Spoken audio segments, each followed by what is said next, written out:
welcome to this edition of Observations. We're going to pick up where we left off a week ago and continue to assess what God had to say about government and about why specifically government was counterproductive. Now, this is a challenge for most people because the vast preponderance of people today are patriotic. They're nationalistic. The vast preponderance of people today in the West are indulgent. They're dependent upon their government for their retirement, for their health care, for the benefits, if you will, of wealth redistribution, their social security. They claim to be dependent upon their government for their protection and for their freedoms. And so when you tell people that God is opposed to government, it's hard for them.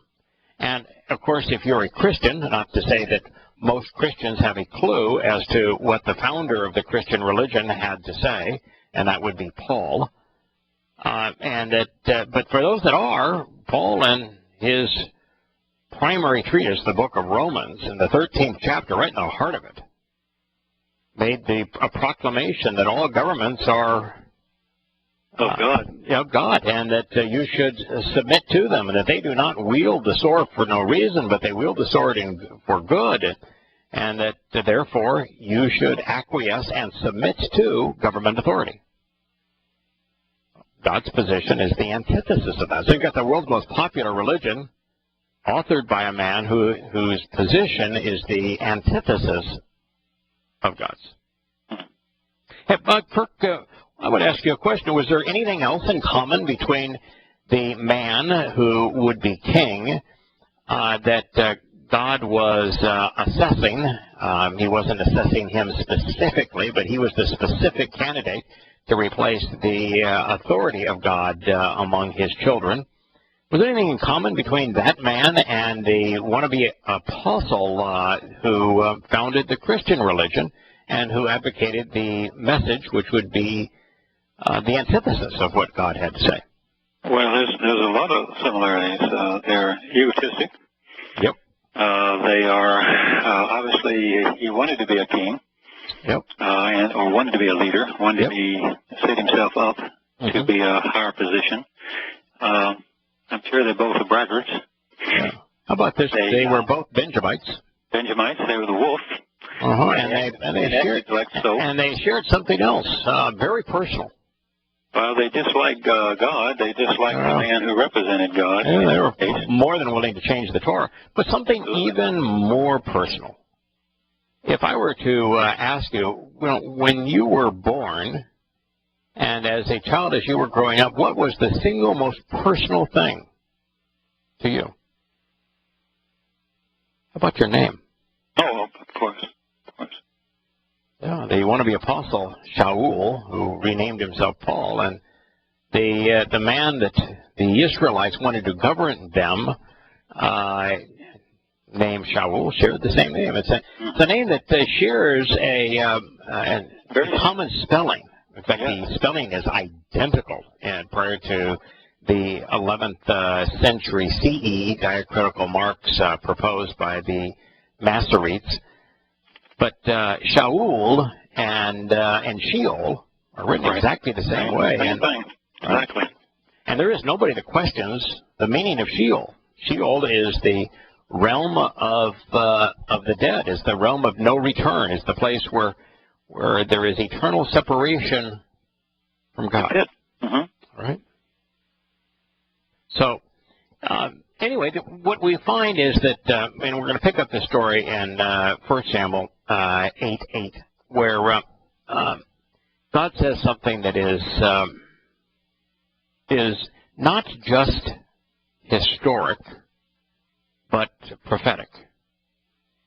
And he says, similar and consistent with all of the deeds, the customs, and the practices that they have engaged in from the day I lifted them up and withdrew them out of the crucibles of Mitzrayim, even to this very day. And so they have rejected me and are continually abandoning me, and they are serving gods of others. And now they are also doing so to you. And you have to admit that's a sad thing to hear. I mean, yeah, it says a number of things. One is that our human behavior is consistently bad, and that our human behavior, our deeds, customs, and practices, our work, our labor, our undertakings that we have engaged in work against the deeds, undertakings, and practices of God. And he specifies what his are here. So we have a comparison. He tells us what his were, and he's saying that we humans do the opposite. And his were, he says, I lifted them up and I withdrew them. In association with them, I caused them to rise up, and together with them, I took them away. So Yahowah, rather than man causes people, the lords, the kings, the clerics, you have to bow down to them. You have to surrender to them. You have to submit to them. Right. Yahowah says, no, I did just the opposite. I lifted you up. I got you on your feet. I got you going. With man, it's all about the control of others. And Yahowah says, no, I liberated you. I didn't want you to be slaves. I wanted to liberate you. I freed you. And then man wants to impose what existed in Mitzrayim, the Black Land, known as Egypt today, right, which was among the most integrated places on earth as it relates to religion, politics, militarism, and their economics. Yeah, they were all under the auspices of the Pharaoh, who claimed that he had divine, not only divine authority to rule, but he was in fact divine. Mm-hmm. He is the God. Yeah, and he didn't just rule over the country; he owned the country. Mm-hmm. You weren't just citizens of Egypt; you were subjects of the Pharaoh, right, subjected to the Pharaoh. And the Pharaoh was able to impose all of this because of the support that he gave and received from the religious priests and clerics. And the military, right. And then he was head of the military and deployed his military to impose his will on anyone who didn't submit as a relative to his political and religious authority. So he was this is what God took us away from. So man created government and militaries and religious institutions and economic schemes and integrated them all together to control, to enslave, to deprive. And God is saying, I just did the opposite. I took you away from all that. I lifted you up. Well, even more, you could set a slave free. We did that in this country, but it didn't mean that we took them somewhere where it was better and helped them get better. It's rare that happens. Correct. I mean, it's more than just setting you free. So the key word is I lifted them up. I let them grow. Right. I set them on their own feet. Yeah. I only lifted them up. I took them away. Yeah. And it's not just that he took them away to a place where there were no provisions or no opportunity. No. He fed them and clothed them and nurtured them and guided them and taught them and empowered them all along the way, and then protected them all along the way. And then he took them to a place where he himself would enrich and empower and get down literally on his knees to lift up everything they did together. Be there for him. Yeah. Right. Wow. And yet they turned all of it down, even to this day. And so, in doing that, they rejected Yahowah. And that's the thing I think most people don't realize. That they're so enamored with, God bless America. Mm-hmm. With, all these politicians, they're all fixated on coming across as Christian and as religious as is absolutely feasible. And they all want to have the mightiest military on the planet. And God is saying, when you choose those things, when you advocate on behalf of religion, when you advocate on behalf of your military, when you look to those things for your protection and your salvation, and what you're doing is rejecting me.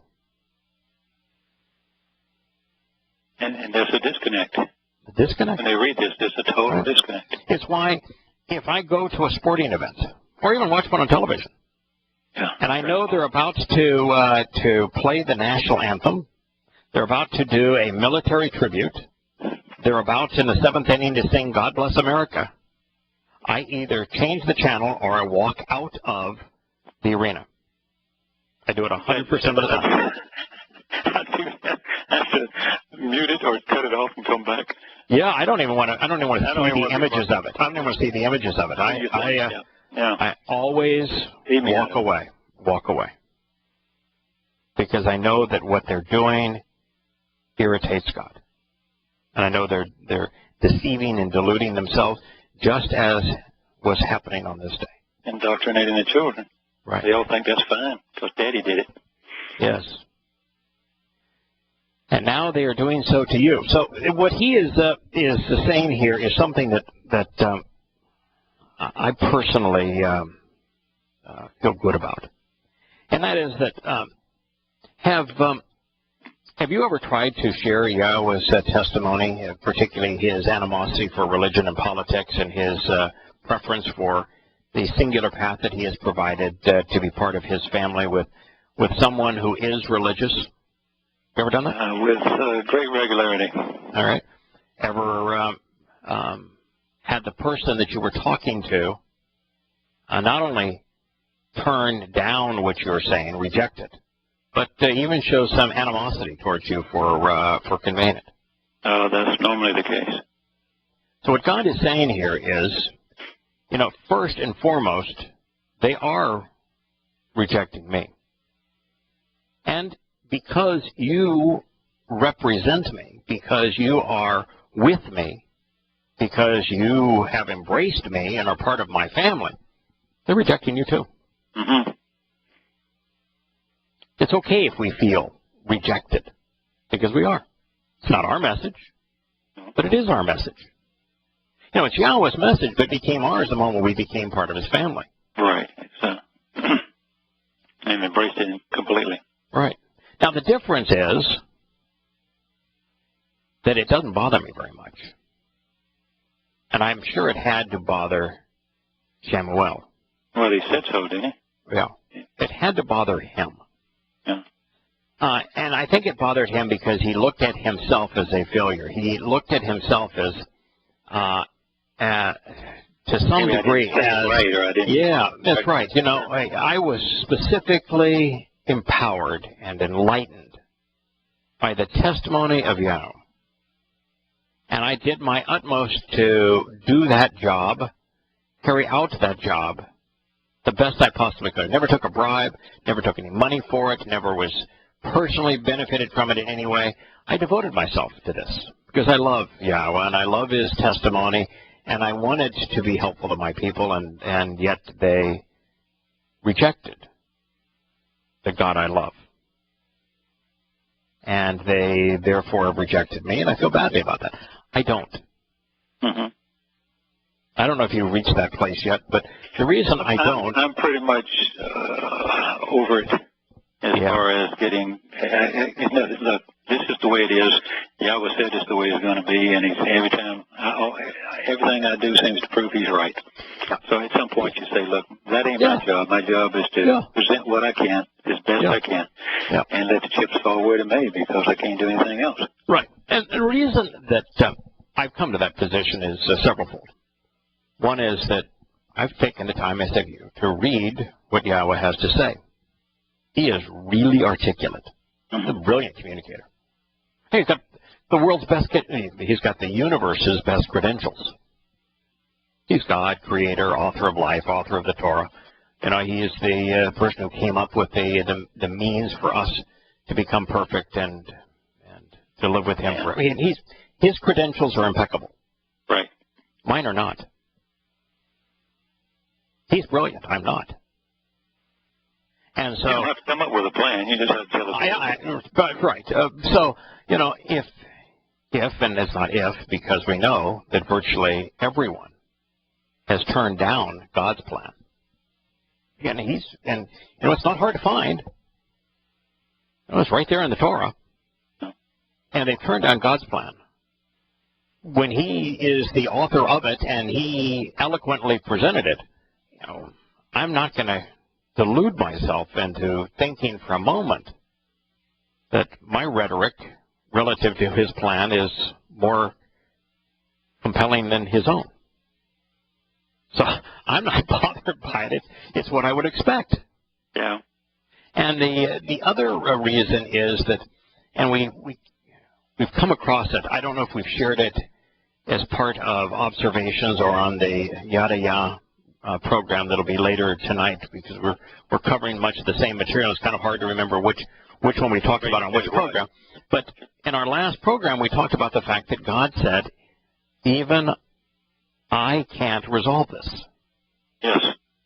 He said, I can't understand. I can't tolerate it. I can't endure it. And I can't comprehend it, and I can't resolve it. Wow. So God cannot save anyone from religion. Mm-hmm. He can't save you from patriotism and nationalism and militarism. He cannot save you from those things. If He can't, Kirk can't. No. And if Kirk can't, I can't. So when God says He cannot save people from their stupidity, because He said it's just incomprehensible. The incomprehensible nature of religion. He don't understand it. He understands everything he wants to understand. He can't figure this out. What's wrong with you people? What's wrong with you people? Yeah, well, there is no understanding of stupidity. No. Religion is just stupid. Oh, yeah, that's the real answer. Right. Yeah, it's not that he couldn't understand it if he tried. It's just there is no understanding of stupidity. No. Religion is just stupid. How do you choose that? Right. And if you look at the history of human governance, you'd say that's stupid too. Yeah. It'd be a waste of time. It would be wasting his time. He would be wasted. He is not going to find sanity in the insane. No. It's just a complete waste of his time. It's impossible for God to comprehend the incomprehensible. Which, think about that. The person that has unlimited amount of time feels I'm wasting my time trying to figure that out. Right. I'm not going to do it. Right. Right. Well, part of it's because I'm not going to endure it. I can't comprehend it, and I can't rectify the problem. I can't resolve it. And so that's what I've come to realize, that God can provide all the encouragement in the world for us to reject religion, for us to reject governance, for us to reject militarism and patriotism and the customs and ways of man. He can provide all of the incentive, all of the elucidation necessary for us to do those things. And once we do that, He absolutely can do the rest, including saving us. But He can't do a thing for us until we have. And part of that is because He has no interest whatsoever in conversing with, getting to know, having any kind of discussion with somebody who's religious. I'm surprised he engaged as much as he did in that light when you think about Yahowah. I mean, most of it was a vehicle to say something to the people who were listening around him, I'm sure. Yeah, but look at Yahowah. One of the things that is really misunderstood about Yahowah is that he's always presented as this person walking towards the crowds and with his arms outstretched and opened, calling people to him and blessing all of the little children. Yeah. That's not how he's presented at all. No. No, in fact, he wasn't in the midst of the crowds during the instruction on the Mount. He was at the top of the mountain. He was talking down to them. Mm-hmm. Good point. You know, when and every time that he is surrounded, when people are running to him because they've heard about him and want to see the latest phenom in town, every time the story ends with him ducking out of there. Getting out of there. Yep. Just say, oh, God, I've had enough of this already. And almost every question somebody asks him says, why would you ask me that? And he says, listen, I'm going to do this, but not because of the reason that you've asked, but for this reason. I mean, he even called the guys that had followed him for the past year or so who were now on their way out of Dodge on the road to Emmaus. He says, "What in the world's wrong with you idiots?" Yeah, he does. Yeah. How come you can't figure this out? And so he is not this person who's trying to endure humankind. He's just, what in the world's wrong with you? Even when Shimon Kefish had to be either first or second in terms of Yosha's favorites. I mean, God just loves rascals. You and I mean, I'm probably more of a rascal than you are. But God likes rascals, And so here's Shimon Kefish, Peter. He's a rascally man. He is really going to take charge. And he says to Yosha, well, the people in Jerusalem, man, they want to kill you. So let's just not go there. And what does Yosha say? Oh, Peter, I love you so much. But by golly, I think you misunderstand some of this.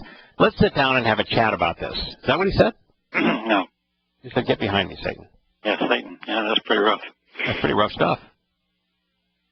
That's pretty rough stuff.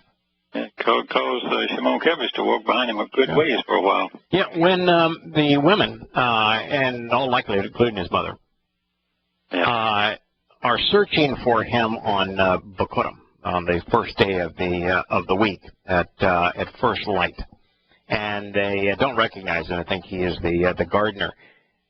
Did he say, "Come over here, let's do a group hug"? No. Just don't touch me. Yeah, there goes the Sunday school lesson. Don't touch me. Yeah, don't touch me. The religious depiction of God is quite different. God can't endure religion and politics. He has no solution for religion and politics. He's not trying to save you from religion and politics. But once you disassociate from religion and politics, then he has a plan that works quite well. But that's this first thing that's being communicated here in Samuel 8:8. So then it goes on, it gets really interesting. It says, "And so now then, it's at your discretion, but I'd like for you to listen and understand, but only because you should testify repeatedly as a witness, admonishing and warning them now and approaching them and telling them conspicuously in their presence of the decisions and the judgments of the ruler who shall reign over them." So, but I didn't know he told him so. Yeah, he does. But you notice here, he did not tell Samuel to obey him. He said, this is your own free will. This was the call imperative. The imperative is the voice of volition. And so he says, I want you to listen and understand. But it's your discretion. Shama in the imperative. Mm-hmm. Shama is to listen. And the imperative means that it's subject to, and its imperative is second person volition. So God is speaking. He's speaking to Samuel. Samuel is the second person here. It's your choice. I want you to listen. Why? Because I'd like you to be a witness. Mm-hmm. Now, did he say because I want to save them? No. He didn't, did he? No, not at all. So He'll let you walk right in the hole if that's what you really want. Well, they had already. It has to be that way. It has to be that way. God said they had rejected him. Right. It's already over. Yeah, they have chosen. Come back. They have chosen government. Mm-hmm. They've chosen to be religious. They've chosen the ways of man. God's not trying to save them. That's powerful. Yes. God wants to save everybody. Bull. No. He's not trying to save them. All he's going to do is warn them. That's one of the things that's misunderstood, I think, by from the Torah. The Torah isn't just godly advice on how to best live your mortal existence so that you become perfected and immortal and adopted into Yah's family, enriched and empowered. Yeah, that is its central theme. Right. But that's not its only theme. You know, I raised two boys, and I told them lots of things that would be in their interest to do. How to study, how to prepare, how to engage. But I also spent a lot of time warning them and saying, you know, if you associate with the wrong crowd, these are some of the consequences of that. If you choose to take drugs, and it's, you know, your choice, but if you choose to take drugs, this is going to be the consequence. If you get too enamored with video games and a false reality, this will be the consequence of it. I'd say it was probably equal parts both. Mm-hmm. The Torah is equal parts both. What fathers do for their children. And so this is what Yahowah is doing here. It's one of the things that most people miss about the Torah. The Torah is fatherly advice, guidance, that includes both, here are the benefits if you follow my guidance, but if you reject it, you need to know these are the consequences. That's what he's doing here. He's simply admonishing them. He's warning them. And he's asking Shamuel, and we're reading Shamuel's account here, he says, make it conspicuous. Mm-hmm. You know, he's not saying, you know, let's go behind closed doors. You know, when you deal with this, you know, the coaches and pundits for sporting events, they're constantly saying, you know, they should deal with it in-house. Keep it in the locker room. Don't air your dirty laundry. Mm-hmm. God's saying just the opposite. I want you to be conspicuous. Go right out in the open. Tell them clearly, openly, bluntly. This is the consequence of government. Not have any secrets. Just lay it all out in the open. We're going to play this game with all the cards face up.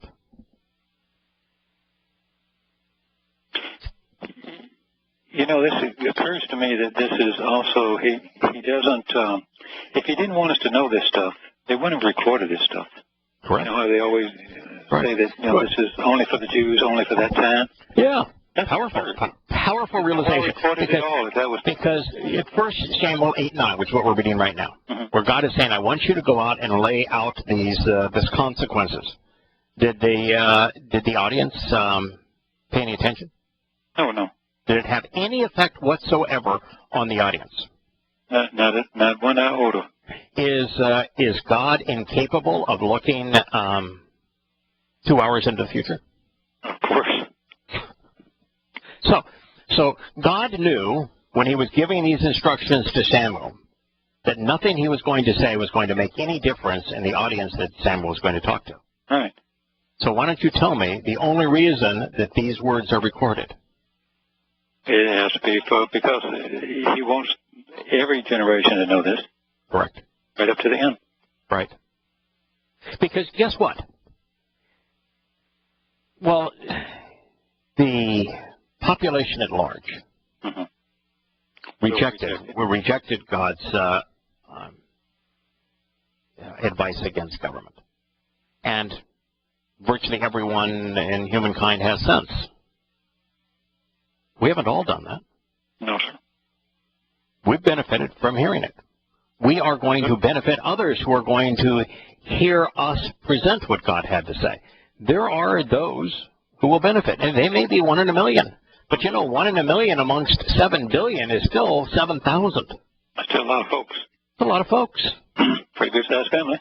Right. So would Yahowah take the time to reveal testimony that would have absolutely no positive effect on those it was being spoken to at that moment if he knew that thousands of people would benefit it throughout time? Well, of course, he would do it for the future. Yeah, it's not the current. Correct. And so you're right. What we're reading here is not for these people, for us. All it did for these people is leave them without an excuse. And that ain't particularly good when it comes time for judgment. Welcome back to Observation as we consider 1 Samuel 8:9. You'll notice that Yahowah chose a term that is near and dear to him. He said that the ruler who will reign over them would have misfot. Misfot. You know, misfot is one of the most important concepts for us to appreciate in the Torah, prophets, and Psalms. Yahweh is constantly referring to his misfot. I don't think there's one person out there in a million who understands what a misfot is, but let's explain it. Well, his terms and conditions, his judgment. The mitzvah are the terms and conditions of the covenant. The mitzvot I'm sorry. are the means to be a judge, to decide. Mm-hmm. It's the exercise of judgment. It's the means to resolve disputes. Mm-hmm. So the king Yahweh has mitzvot. He has a means to justly resolve disputes. The first four of the Moed Mikra are specifically designed. Actually, the first two are specifically designed to resolve disputes. The next two provide benefits for them. But the entire Torah is designed for flawed people to resolve our failures, so that any dispute that we would have in terms of rebellion against God is gone. And so the mishpat are the means that Yahweh uses to resolve disputes, and the mishpat means that we should exercise good judgment regarding them. But what he's saying is the king's going to have his own set of mishpat. That rulers have their own ways. They have their own decisions. They have their own judgments. They're going to have their own procedures and processes. They're going to have their own justifications. And so this is a referendum. Whose would you rather be under? Yahweh tells you that with his misfot, that he paid the price on Pesach so that we might become immortal. And that he paid the price on matzah so that we might be ransomed and perfect. Perfected. Yeah. So that's his misfot. Right. The king's misfot are going to be that he's going to sacrifice the lives of your children, and he's going to plunder you for his own benefit. They're both misfot. Yeah. So, but which one would you choose? Well, Okay, think about it. Let's see. Okay, and okay, and Shamuel, which means he listens to God. You know, there's a lot of places in the Torah, prophets, and Psalms where Yahweh asks us to listen to him. Mm-hmm. There's not a single place where he asks us to pray to him. No. Why do you suppose that is? Yeah, I think it's probably more beneficial if we listen to what he said than tell him what we want. He's already said he'll take care of what we want. Yeah, that's right. Yeah, that's right. That's a given. It should be so obvious that rather than praying to God, you ought to listen to him. I mean, anybody that is telling you to pray to God, like Paul said, pray without ceasing, what they're telling you is that your desires, your ways matter more, and what you know matters more than what God knows. Which, it's not just selfish, it's ridiculous. Well, yeah, I mean, come on, fella. What do you think God is, this cosmic slot machine that if you just happen to hit the right notes, he's going to pay out with with a touchdown or a base hit? Good luck. Or the lottery? Oh, goodness. Yeah, but I mean, in fact, I'm writing this thing now that because it has to deal with arrogance, and God says that he hates arrogance, and I realize that as members of his family, we are supremely confident, but we're not conceited. We recognize that we've inherited the entire universe. We've been empowered with great knowledge, but we ourselves are we recognize. Just glad to be part of the family, and. There is this sense that people think that God wants to hear them babble to him, and he just doesn't. So anyway, this man's name is Shamuel. He listens to God. Conveyed, he Amar continually and actually spoke. All of the statements and every word of Yahowah. Now, that was kind of interesting. You know, when Paul goes about demeaning the Torah, the way he does it is he first removes words from their context, which means he leaves out a bunch of the words. And then he truncates the statement itself. If it was part of a sentence or a thought, he takes away at least half or more of the words in that same sentence. So he's leaving most of the words out.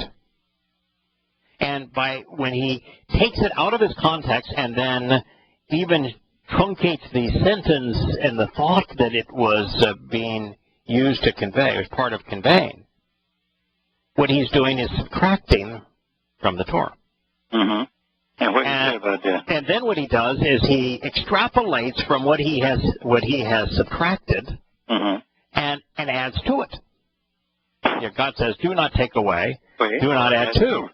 And so what did Shamuel do? He said, you know, rather than me pretending that I'm really smart, and embellishing on what God said, or because, you know, I know people have a short attention span. You know how many times I'm asked, can you give me just a short version of all this? On the cliff notes of Yahowah. Yeah, I want the short version. No, I can't, and I won't. No, and you shouldn't. I shouldn't. No, don't take away, don't add to. So Shamuel was conveying all of the words, every word of Yahowah, to the nation that was asking for a ruler. I don't know of any nation on earth that doesn't want a ruler. I don't want one, but I have disassociated from my country. So he communicated it all. The other thing here that's important is, whose words did he communicate? Was it Allah's? Jesus's? The Lord's? No. Was it the sages? I'm afraid not. No, it was just Yahweh's words. They were sufficient. They were sufficient. And he said, this specifically, Zeh, in direct reference to this subject, this should be regarded as what? Will continuously exist, Haya. Yeah. Mm-hmm. As the directions, the judgments, the procedures and the processes, the mitzvot, the decisions, the judgments, the procedures and the processes of the ruler and government, the Hamalek. Now, you could render it as king because, you know, back in the day this was written, a Malek was a king. Mm-hmm. But Malek doesn't mean king. It means ruler and government. Mm-hmm. It's a noun that speaks of anyone who is in charge of a government, of the political, societal, religious, and military. It can be the king, the council, or you name it, right? Right. That's true of everything. So this is the highest ranking individuals, which, you know, very much like many countries today, if you're the head of the political infrastructure of government, you're also the head of the military. Mm-hmm. But in so many countries, as it is in the case, like, for example, in Iran today, the Ayatollah is the head of the government, the military, and the religion. Yeah, and the theocracy. So almost every country was a theocracy in these days. So this is the ruler of the government and of religion and of the military. Mm-hmm. So he says, this is the processes, the procedures. This is what the ruler of a government who's going to reign over you is going to do. And he provided 12 specific things. What is the first of those things? You're going to take your sons, your children.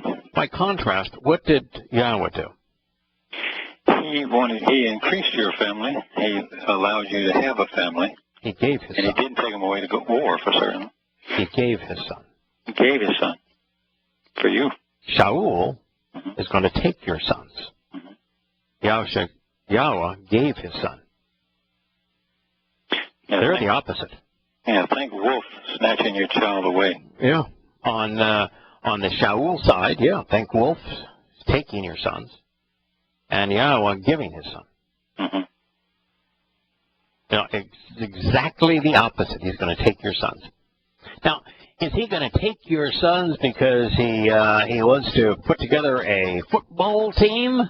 No. Or a big university so he can train them better? No.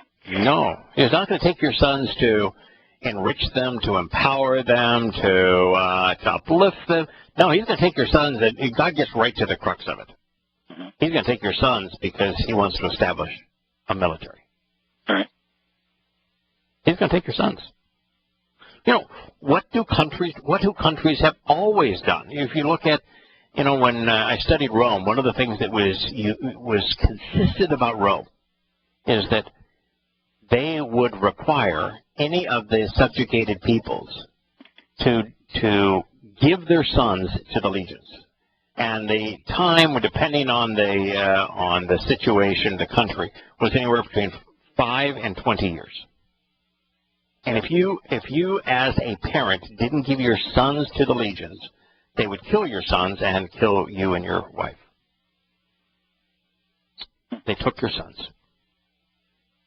So the first thing they're going to do is going to take your sons. That's what countries do. You look at what did Nazi Germany do? Took the sons. What did the countries fighting? Yeah, what did the countries fighting them do? Mm-hmm. Same thing. Drafted the sons. And he will appoint them for himself. And he will appoint for himself. So the first thing he's going to take your sons, and then he's going to appoint for himself vehicles used as weapons, as his cavalry, his war horses, his horsemen, and as a means to pierce, separate, and to shatter. And unlike the modern politician who says we're going to make the military so big that nobody will threaten us, that wasn't the goal here. This is to make a military so they could go out and attack people. By the way, I don't think there's any country in the history of humanity that has created a military for the purpose of preventing an attack. No, not such nonsense. No. America's military is not here to prevent an attack. That's the reason why America has long-range bombers. That's why America has intercontinental ballistic missiles. That's why America has navies with either 12 or 13 battle groups that project a force. America's is there to project its force. Yeah. Not to protect the country. If it was to get a country, it would have military bases strictly along the borders. Mm-hmm. Its navy would never leave its coast. That's right. So he was going to take your sons to the purpose of an army, and he was going to appoint for himself all of the weapons of war. So he was going to control the weapons and those wielding them. First thing God has to say. And it's, if you look at nations, America was born out of George Washington et al. Building the Continental Army. Mm-hmm. And, if you look at the history of nations, nations rise and fall based upon their ability to build an army. And yet, Jefferson said that the establishment of a military was the single worst thing a country could do. Right. That it was the single greatest threat to freedom was an established military. He's a pretty smart dude. He was right. Well, you might throw in just for the American audience, they went to war ostensibly to stop the taxation of the British Empire, mm-hmm. and then they installed a tax once they got through with that war, and then George Washington raised an army and went off towards Ohio way, or somewhere close, Pennsylvania mm-hmm. maybe, and fought another battle and disarmed them with his army. Correct. I mean, he turned on his own people. Yes, it is. The very reason that they supposedly were against the British. Correct. So who's kidding who? Who's kidding who? Then they shall move swiftly before his vehicles as weapons of war. A, he's going to take your sons to field an army. B, he's going to amass weapons of war. And 3, C, he's going to deploy them. All right. ABC. Well, steal your horses too, Yeah. Well, they're going to, the ABC here is he's going to take your sons to field a military. He's going to acquire and develop weapons of war, and then 3, he's going to deploy them. Oh. That's the first 3 things God said he's going to do. You know, how many wars America has fought in the 400 years since the English colonists first invaded this continent? Well, I know this is 104. Yeah, 104. 104 in just over 400 years. Yeah. It's one every 4 years. Yeah. You build an army, you build the weapons, and then the government wields those weapons of war. Mm-hmm. Number 4, he will appoint for himself commanders and captains, lords and princes of thousands, and military officers with rank and leaders of the government and society over 50s. Mm-hmm. First thing he's going to do is build a hierarchy. Right.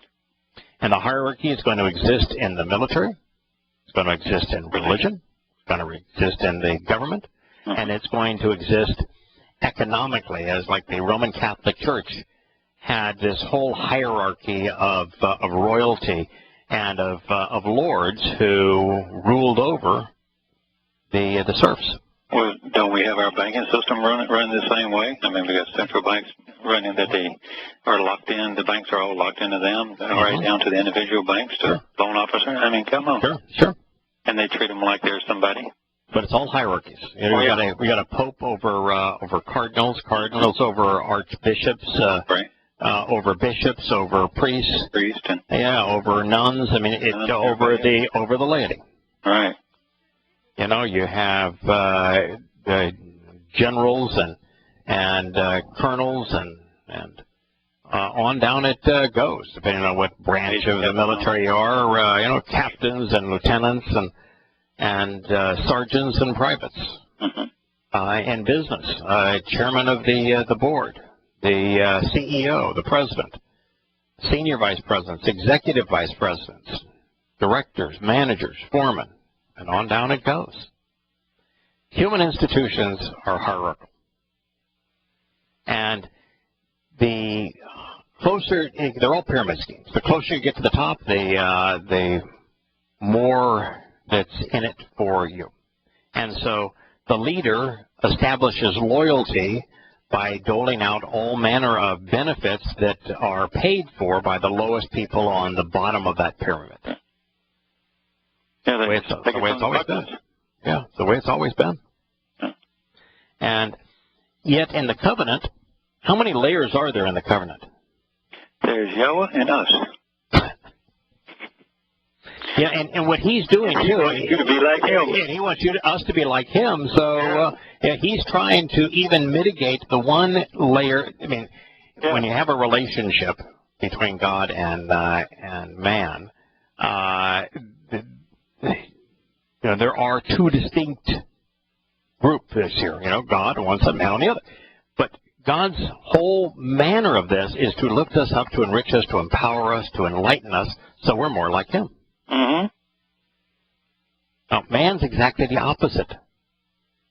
Hierarchical structure. Nobody wants his plan, huh? So far, we ain't even up to 5 yet. And Yahowah, you know, instead of taking your sons, we dealt with that. He gives you his son. Instead of building weapons of war, Yahowah is enriching minds. He is causing us with words to understand. Yeah. And rather than deploying those resources to kill, Yahowah is deploying those resources, for life. Yeah, and He protects your children. Right. He doesn't send them off to war. He sends His spirit watches over yours. And Yahowah doesn't appoint for Himself anybody. Now, He does have commanders and a host relative to His Malach. Mm-hmm. God is a 7-dimensional entity, and so when God wishes to engage in lower dimensions, He needs a means to do so. The Malach are a means for Him to do so. And so He uses the Malach in this way, but He never creates a hierarchy over humans. Number 5, and by extension, they will conceal the evil that they are doing, while devising a plot that leaves dumb, deaf, and speechless. So God is saying that while He told Samuel to go out in public and lay it on the line, tell people openly and bluntly what He's offering, what the benefits are, what man is offering, what the consequences are, He's saying man, again, is just the opposite. They're going to conceal their true nature. They're going to conceal their true intent.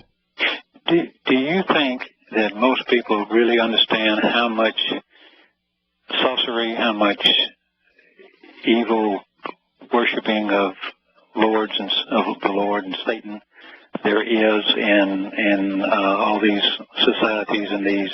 I mean, if you ever studied the Nazis or I know they were overtly, but so was Elizabethan Europe. And Elizabethan Europe. Oh yeah. Was huge. The Rosicrucians, but they were huge. All of the different societies where they were overtly satanic. The Vatican, my God. But the Vatican used to have seances. But they just, yeah. But my view on this is different than most people's views. Mm-hmm. I think that Satan worship is actually far less destructive than is worshiping Satan by proxy. Mm. I think it's far more destructive to be a Christian or a Muslim where the Lord of your religion is the adversary, where Jesus and Allah were modeled after the adversary. I think that's more destructive because what it does is it gives Satan what he's specifically looking for. Satan does not want to be worshipped as Satan. He wants to be worshipped as if he was God. And so from Satan's point of view, Christianity and Islam are far more satanic than is overt Satan worship. But the difference here is that those who did worship Satan, of course, they did so in private. Right. You know, there was always... And they plot in private. I mean, they obviously can't come out and just say... But governments plot in private. Do you think there was any chance that George Bush didn't know that there was no uranium? Yeah, there was no uranium in Iraq, and that Saddam Hussein wasn't fostering, wasn't embracing al-Qaeda, that he was not providing there is a 0% chance that he did not know that the Yellow Creek uranium smoking gun illusion was a complete fabrication. And there's no chance that he didn't know that there was no al-Qaeda presence of any kind in Iraq prior to the invasion. There's almost nothing that they had in Iraq that we didn't provide for them. Right. And there was no Iraqi involvement in 9/11. There was no Afghani involvement in 9/11. Not a single Afghani was involved in 9/11. No. So, recognizing that, do you think that the invasion, that all their cards were on the table, were there an ulterior motive from putting America to these failed wars? Yeah, I can... well, Afghanistan's the easiest one to go anyway. It's a gold mine for drugs.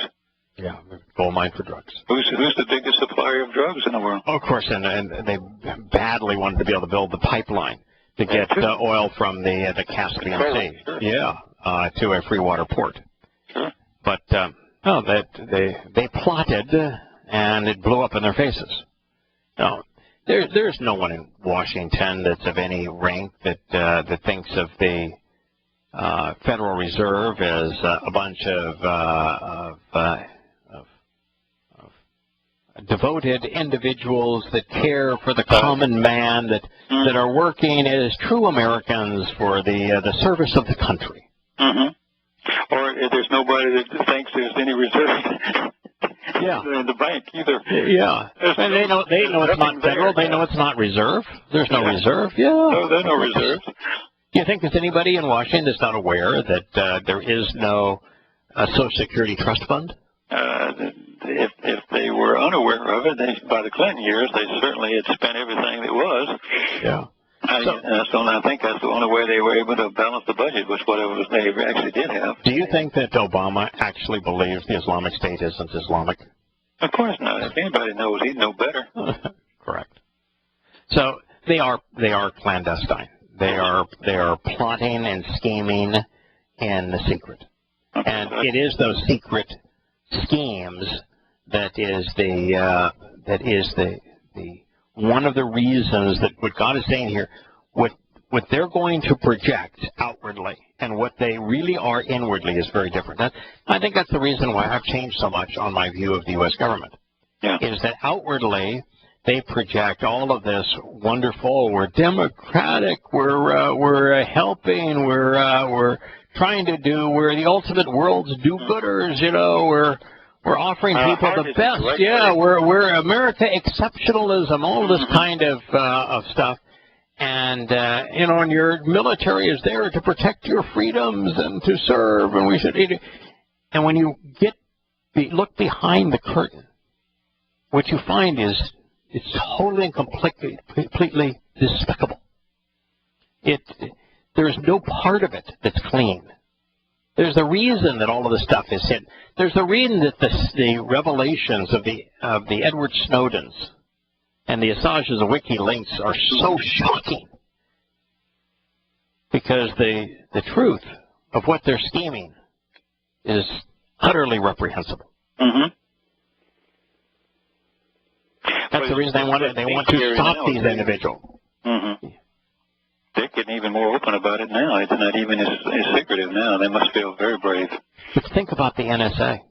Oh, God. Yeah, you create an organization that is wholly unconstitutional to spy on your own people, and the only reason that you're doing it is because you know that you're despicable. And you know that the truth will leak out about who you are, and you want to have absolute control so that you can demean and silence those who would expose you and condemn you. And that's the way they run Congress. That's the way they control Congress. There's no one in Congress. Up, they got everything on him. Right. It was during the early days of the FBI that when the FBI, when it was learned for a fact that because somebody else stole their dirty secrets, their internal documents, the FBI was hugely responsible for demeaning and harassing African Americans. Mm-hmm. And that they would use all manner of subterfuge to destroy the lives of African Americans. Mm-hmm. And it was discovered the way that J. Edgar Hoover kept the government from shutting down the FBI, because what they were doing was wholly and completely dishonest. The only way they got them to keep from shutting down the FBI is they went to everybody in the administration and everybody in Congress and says, we will, if we do not have the dirt on you, and most of you we have the dirt on, and we'll just open these folders to the press, we will we'll create dirt on you. Who are they going to believe, you or us? They blackmail. The nature of government.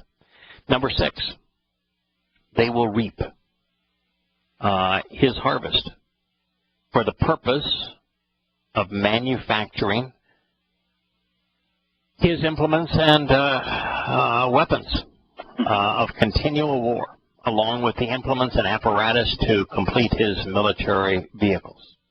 So the plans that they're going to secretly conceive, or that his hierarchy is going to move forward, that leaves people deaf, dumb, and speechless, is that they're going to take the productivity of people, and they're going to use it to create weapons of war, continuous weapons of war, the implements and apparatus for war. Yeah, well, the Army moves on his stomach. You got to have clothes, you got to have bullets, you got to have everything. So the whole economy has to turn. The bigger the Army is, the whole economy has to turn towards a war machine, as we saw in World War II. Oh, look at America now. Oh yeah, that's all we got now. I mean, what we have in America is the largest line item is health care, Medicare and Medicaid. Second largest line item is also redistribution of wealth as a pyramid scheme and Social Security. But after we get beyond that, the thing that we spend the most on is our military. I don't suppose that Yahowah here is telling us that government is going to be an equal opportunity thief, because we are down to 0.7 before he speaks of governments usurping the labor of women. He wants to make sure that we understand that women will also be demeaned and abused and used by government and their leaders, but that they are not going to be used to create and man the weapons of war. Now he says, and with regard to your daughters, he will continually take them for, and now this one is interesting, it's rakah. And almost every translation says for pure perfume makers. But rakah really means to make and mix ointments, to make ointments by mixing things together, and to do so as a druggist would do it. It means to mix and prepare oil and spices in a pharmacy to make compounds. In other words, to supply drugs. And he's also going to use them as menial executioners and as butchers, to cook up killing without a struggle, to butcher and to slaughter, even as bakers of bread or cakes. These would be religious cakes and, of course, the food for the military. But he's going to use the women to drug the people. They're going to be drugged. And as I say, as in most religious translators render rakah as perfume makers, and I suspect they do so to trivialize the work of women and to diminish the scope of Yahowah's rebuke. But the word is actually very similar to the Greek kriso, to supply and apply drugs, as well as to be drugged, upon which Christ and Christian were derived. And that doesn't shatter people when you tell them. And I go, no. Yeah, no, the basis of Christ and Christian is to apply drugs. And Yosha is translated and from Hebrew into Greek saying so when he was speaking to the last of the assemblies in Laodicea. And he says, you know, you make this and apply this eye balm. And he says, you know, I'd much rather you open your eyes and look to me. But he is the term that he used to speak of the making and the application of those drugs was kriso. So kriso, the basis of Christ and Christian is to drug, and that's what's being conveyed here. The women are going to be making drugs. One who mixes ointments. So that's about as far as deep as I could get with my sources, but at least it's not the same as the more English dictionaries that talk about perfume. Yeah, what you have to do is the same thing that I try to do with every translation, which is to look at the multiple. Yeah, here there's three words. It's R, Q, and the CH sound. Okay. Right. So what words and what ideas are communicated by R, Q, H, C, H? And what you find is to mix together ointments. And the ointments are those that you'll find in many of the more sophisticated lexicons are to those we use in an apothecary. Yeah. So, in fact, when I remember I was writing this, and my wife and I went out to lunch that day, and she had heard on the news. We have a home in Butler County, Ohio, and she heard in the news that in the first 9 months of last year, now Butler County is a tiny little county north of Cincinnati in Ohio, then the year 2015, that 108 of the 135 deaths in this little old county were attributed to heroin overdoses. 80% of the deaths in Butler County, Ohio, were attributable to heroin overdoses. That's a new drug. Yeah. It's not, what is it, weed, marijuana. Oh, no. Yeah, heroin use is up over 400%, almost 500% in the last decade. Do you know why heroin use is up? Well, it could be something because of who supplies it and what's available. Because of our invasion of Afghanistan. Yeah, that's exactly my point. We control the opium. Yep. Afghanistan, during the time that the United States deposed at least initially deposed the Soviet government in Afghanistan, and with American weapons, and we rented the Taliban and Al Qaeda to depose the Russian influence in Afghanistan. Immediately thereafter, the Afghanis became the supplier of about 80% of the heroin in the world, and then the Taliban just rooted it all out, and so heroin use plummeted because there was no supply.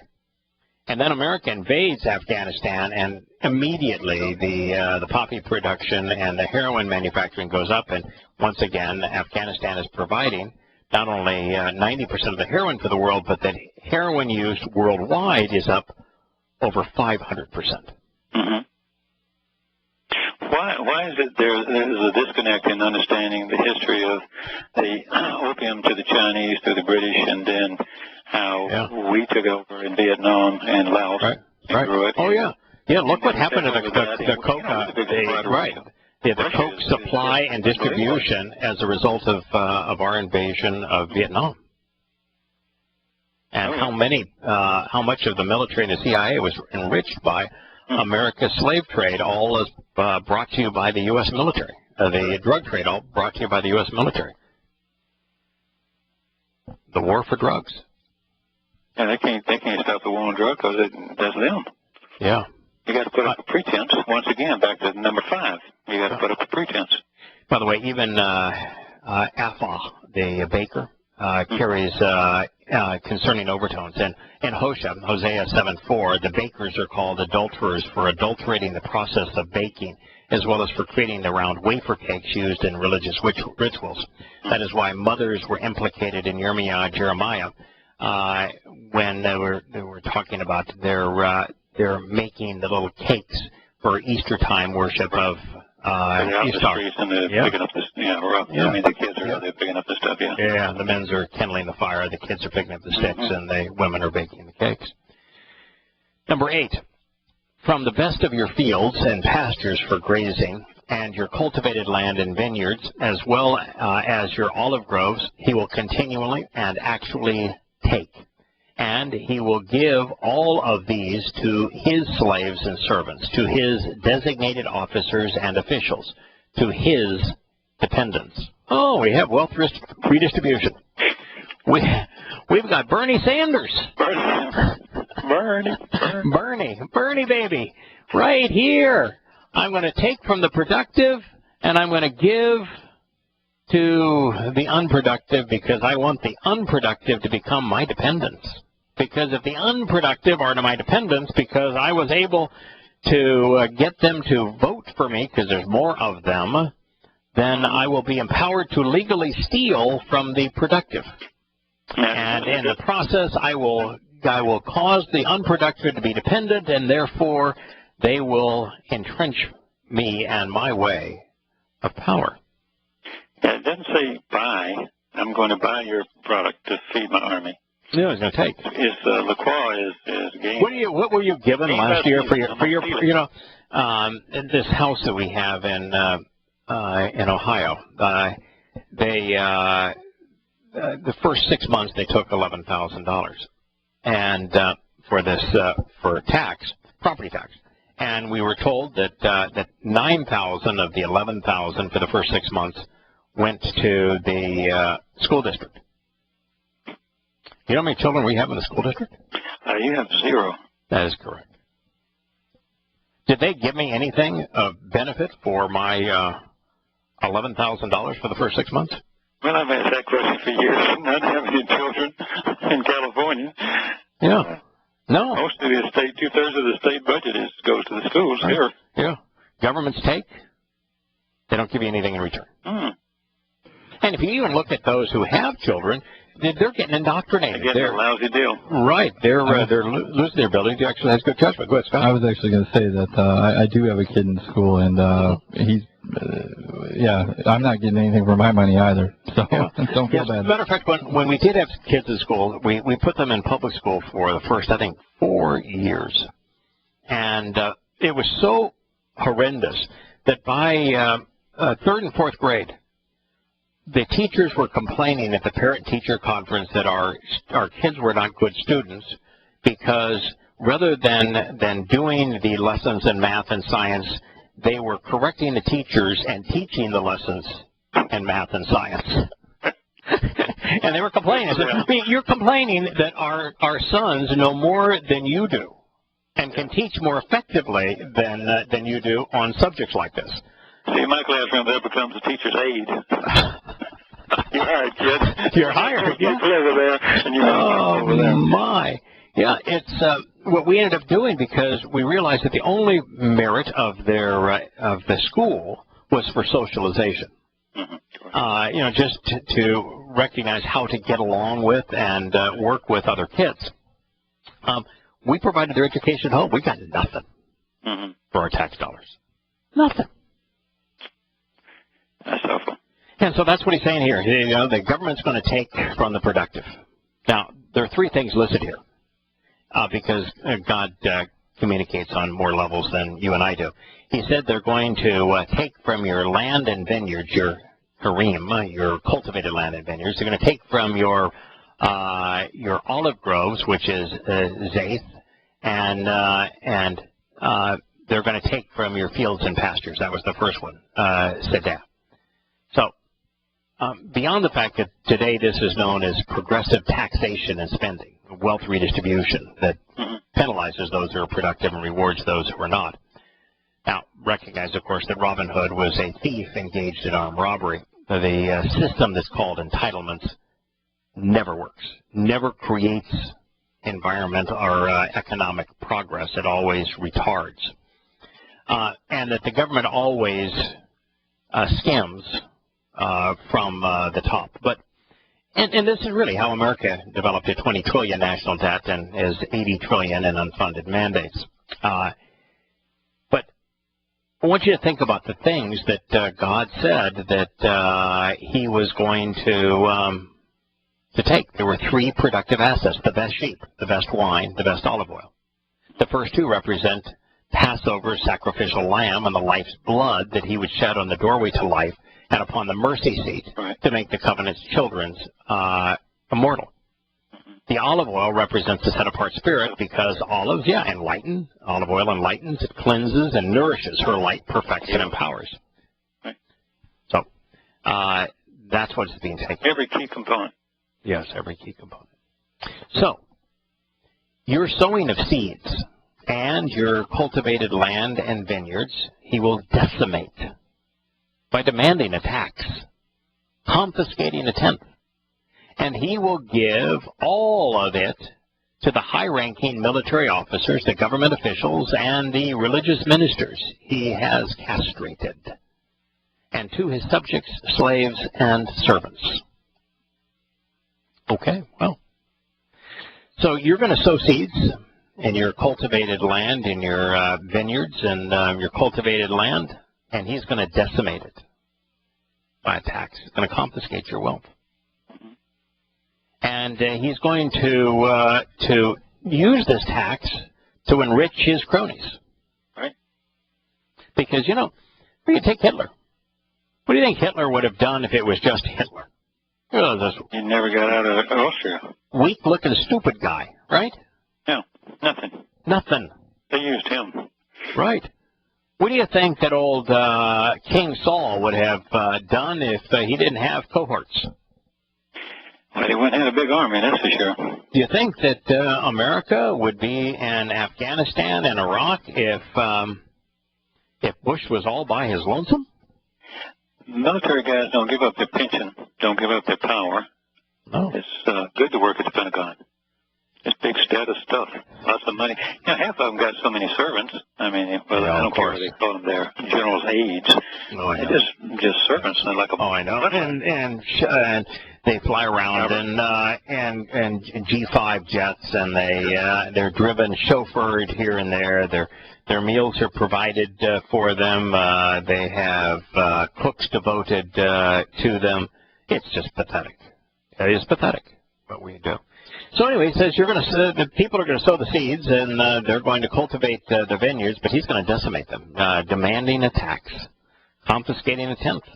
and he's going to give it to his high-ranking military officers and government officials and religious ministers.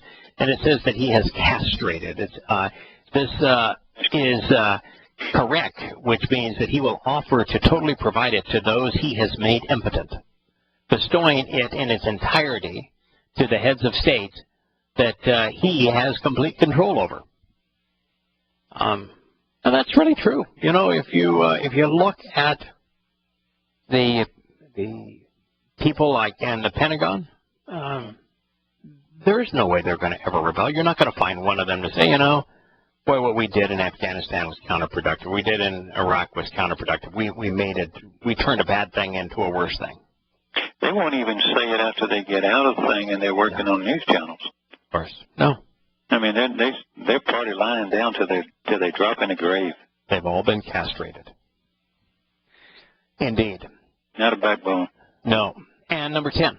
And with your male and female workers, your subordinates and dependents, in addition to your best young men and your finest beasts of burden and your most desirable oil, he will consistently take to engage in his prescribed affairs and mission. But when I'm reading this, is Yahowah is willing to give everything we need. The only thing he's asking in return is that we listen to him and we accept the conditions under which these things are being given. He never once asks us for our money. Yep. Well, that's a little of Christianity. Yeah, never once asks us for our money, never once takes anything from us. And here's the government in the business of taking. And it's not just taking, it's taking to serve their own self-desired ambitions. Mm-hmm. It's all for the enrichment of the individual. Not the people who are working, the people who are controlling them. And so he's going to take from your male and your female workers, your subordinates, your dependents, the best young men, and your finest beasts of burden, and your most desirable oil. He's going to consistently take it, and he's going to use it to engage in his prescribed mission. So why would you choose something like that? All he's doing is taking for his own benefit, the leaders of government, taking for themselves. And in context, this is Samuel telling these people this is what he's going to take, and they still do it. The horse's mouth. Yeah. I mean, what do you want? Your flocks he will decimate by demanding a tax, confiscating a tenth. And number 12, and you shall literally and continually exist for him. Accordingly, therefore, as slaves. Wow. You know, you look at what happened for 1,000 years under Roman Catholicism. When Theodosius imposed Roman Catholicism, you know, Imperial Rome was a caste system more entrenched than the caste system we witness in India today. Mm-hmm. And, you know, if you were the lowest rung, of course, on the caste system were slaves. And then right above the slave was the foreigner, and then the Roman plebeian, and then there was the equestrian class, and then there was the Praetorian class. And then above the Praetorian class were the emperors, the Caesars. It was a caste system. The only way that you can move up a rung in class is to do something that was considered heroic in war, which means the Romans, you had to do something incredibly despicable. And so not only did Rome impose its will, conquer and enslave most of the nations within reach of its legions, but it enslaved its own people. Mm-hmm. And that really was the nature of all of the monarchies. The people were the property of the kings. And it has been true throughout the world. And now you look at it today and you say, oh, but in America, we've been liberated from all that. There is no more slavery in America. Now, of course, America was built on slavery. Mm-hmm. And slavery had existed in America for in New York, where they didn't call them slaves. If they're making pennies to come sew stuff, right. I just read today that these sheltered workshops, which is a sweatshops, it's a sheltered workshop is a name that's been used to describe where mentally and physically handicapped children are work for 8 to 10 hours a day for 5 to 10 cents an hour. Yeah, for pennies. And they're going to actually begin to shut some of those down. But it's a slave workforce. And when you look at America and you say, all right, well, we did away with slavery back a little over 150 years ago, I would say that when you become a dependent on the government, when you're amongst the 50 to 55% that receive their monthly check from government and you are dependent upon government. Now, I'm going to say there's a lot of people that receive Social Security and other kinds of retirement that are wholly independent of government, and they paid theirs in, and it keeps food on the table. I don't have a problem with that.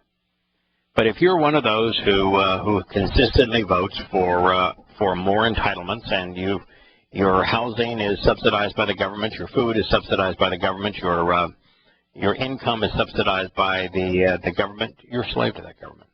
You are dependent. You have no independence because you're incapable of being independent. And because you are incapable of being independent and you have grown totally dependent, you're really no different than a slave. That's true. I would also go as far to say that those who take heroin, for example, they're a slave to the drug. It controls them. Anything controls you, you're a slave to. The government controls people. They're slaves to it.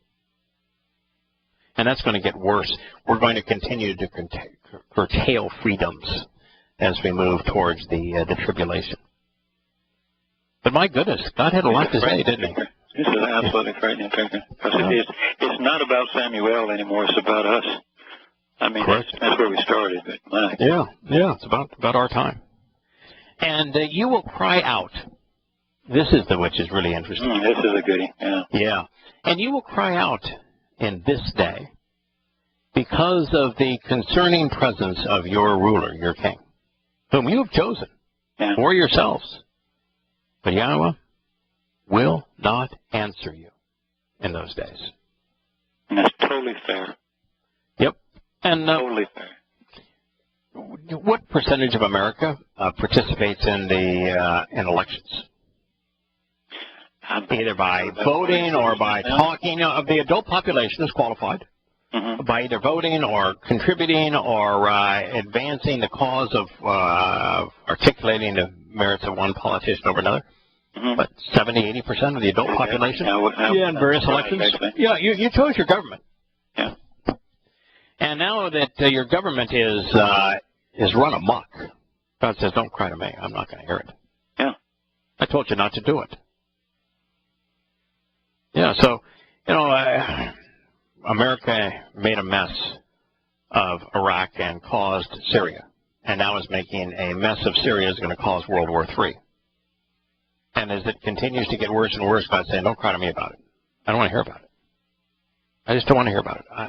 I told you this was going to happen." We are on the cusp of World War III. It's inevitable. And it's starting exactly where God said it was going to start, in the way God said it was going to start. He said that America's belligerence was going to lead to the fall of Damascus and Syria. And then the militants by the millions were going to come into to Israel right after America thins Israel at the waist, and that the world would line up and it would become the most deadly war in human history. And I encourage people, if you hadn't read that section on Damascus, wow, that is almost like a newspaper. Yeah, it's the 7th volume of Yada Yada, Yahowah.com, volume 7, and there are, I think, 5 chapters there, and they're all worth reading, because what it does is it chronicles why Yahowah used the examples he did in Daniel of the four beasts, and how Babylon was the birthplace of the ultimate beast, the beast of religion and politics and governance and militarism, this beast that he is assailing here. And that Babylon was the birthplace of it, and then it became Media Persia, and then it became Greece, and then it became Imperial Rome, and then it became, then something grew out of Imperial Rome with a little and lowly horn, which was Paul. Pauline Christianity grew out of Rome and became the Roman Catholic Church, and it was the most vicious, most deadly beast of all. And so he goes through and chronicles the history of those beasts, and so with Rome getting special attention, both as Imperial Rome and then as Roman Catholicism, and I wrote 4 exhaustive chapters on that, on the history, so that we could all appreciate why God was warning us about these 4 beasts. Actually 5 beasts, because of the little and lowly horn, Pauline Christianity growing out of Imperial Rome. And then the last chapter in that volume currently is the chapter that analyzes Yahowah 17 and 18, where God is explicitly blaming America for the war that emerges in Syria and ultimately causes the fall of Damascus. And then the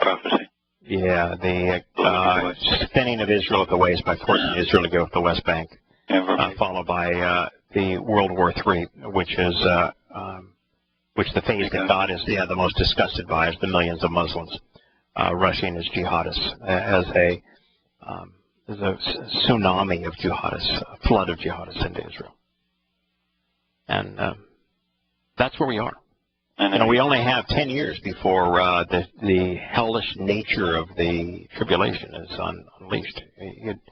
If you're listening to these words and you have not dealt with this referendum, and in the previous programs, the referendum has been between religion and a relationship with Yahowah. And in this program, it's between government and God. Well, we treat it as a religion. Right. And but these are both villains. Government, and the first thing that Yahowah asked of Abraham before he could engage in the covenant relationship was to walk away from his country. Now, it's when you understand what the country was, Babel, that you understand that it was the first beast, and therefore it was the birthplace of religion. But right on the surface, it's just walk away from your country. So government and religion are intertwined foes that God is telling you that you need to separate yourself from if you're going to engage a relationship with Him. So that's the referendum. If you haven't dealt with this referendum, if you aren't aware that this referendum exists, then this would be a wonderful time to become aware and then make a decision, make an informed decision between what God is offering and what man is offering. You can't have both. And when you look at what man is offering, you really don't want it. And if you look at what God's offering, you can't live without it. So it is time for us to make that decision. And God is saying, and if you don't, if you choose government, don't cry to Him. He's not going to listen to you.